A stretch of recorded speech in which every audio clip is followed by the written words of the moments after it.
கிறிஸ்துவுக்குள் மிகவும் கனத்துக்குரிய அனைத்து சகோதர சகோதரிகளுக்கும் இயேசு கிறிஸ்துவின் நாமத்தினால வாழ்த்துக்கள். தினம் ஒரு தூதன் மொழியாக இந்த வாரத்தின் முதல் நாளில் உங்களை சந்திப்பதிலே பெரும் மகிழ்ச்சி.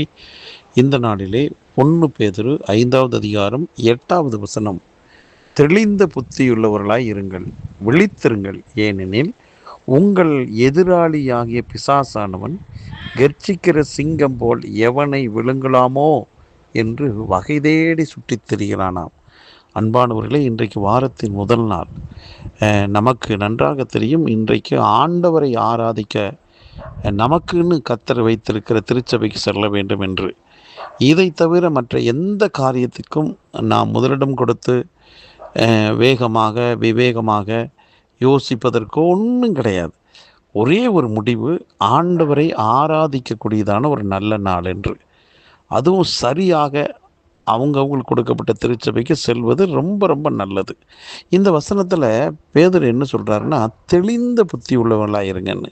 அப்படின்னா குழப்பிக்காதீங்க, ஒரே நிலைப்பாட்டோடு இருங்க அப்படிங்கிறாரு. இன்றைக்கி நாம் எந்த விஷயத்தில் ஒரு நிலைப்பாட்டோடு இருக்கணும்?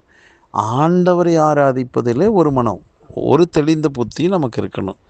இதில் ஆண்டவரை ஆராதிக்கிறத தவிர வேறு எந்த ஒரு முக்கியத்துவமான காரியத்துக்கும் நம்ம இடம் கொடுக்கக்கூடாது. அதில் குழப்பமே வேண்டாம்.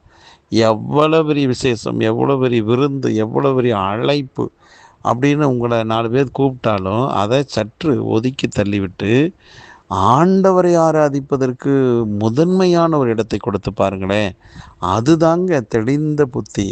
ஏன் இந்த காரியத்தை இப்படி சொல்கிறாருன்னா, உங்களுக்குன்னு ஒரு எதிராளி இந்த பூமியில் இருக்கிறான். அவன் தான் பிசாசு. அவன் விழுங்கலாமோன்னு வகை தேடிட்டு இருக்கானா. அப்போது இன்றைக்கி நாம் வாரத்தின் முதல் நாள் ஆராதனைக்கு போயிட்டோம் அப்படின்னா, நாம் யாருடைய பாதுகாப்புக்குள் இருக்கிறோம்? ஆண்டவருடைய பாதுகாப்பில் இருக்கிறோம். ஆண்டவருடைய பிரசன்னத்தில் இருக்கிறோம். ஆண்டவருடைய சத்திய வார்த்தைக்குள்ளே நம்ம இருக்கிறோம். அப்படி இருக்கும்போது பிசாசு உங்களை தொட முடியுமா? முடியாது. அதை விட்டுட்டு நீங்கள் வேறு எந்த இடத்துக்கு போனாலும் உங்களுக்கு நல்ல பாதுகாப்பு கிடைக்கும் அப்படிங்கிறதுக்கு உத்தரவாதம் இல்லை. அன்பான சகோதரா சகோதரியே, இன்றைக்கு வாரத்தின் முதல் நாள் கர்த்தருடைய பலத்த பாதுகாப்பு இருக்கக்கூடிய இடம், ஆண்டவரை ஆராதிக்கக்கூடியதான இடம். அந்த காரியத்தை செய்வதற்கு தீவிரப்படுங்கள்.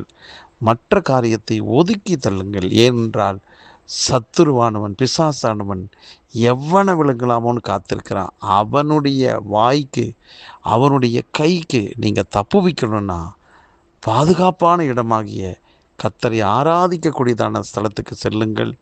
ஆவியோடு உண்மையோடு அவரை ஆராதிங்க. இந்த வாரம் முழுவதும் உங்களுக்கு மகிழ்ச்சி, சந்தோஷம், விடுதலை, வெற்றியின் நாளாக அமையும். ஆகவே எந்த காரணத்தை கொண்டும் ஆராதனையை தள்ளி போடாதீர்கள்.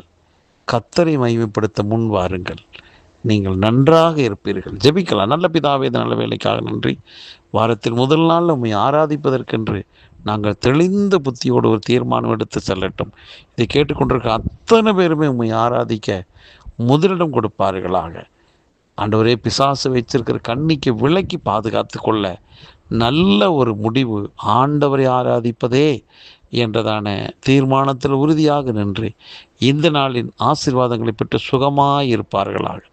வாழ்த்துகிறேன், ஆசீர்வதிக்கிறேன். இயேசு கிறிஸ்துவின் நாமத்தை ஜெபிக்கிறேன் நல்ல பிதாவே. ஆமேன், ஆமேன்.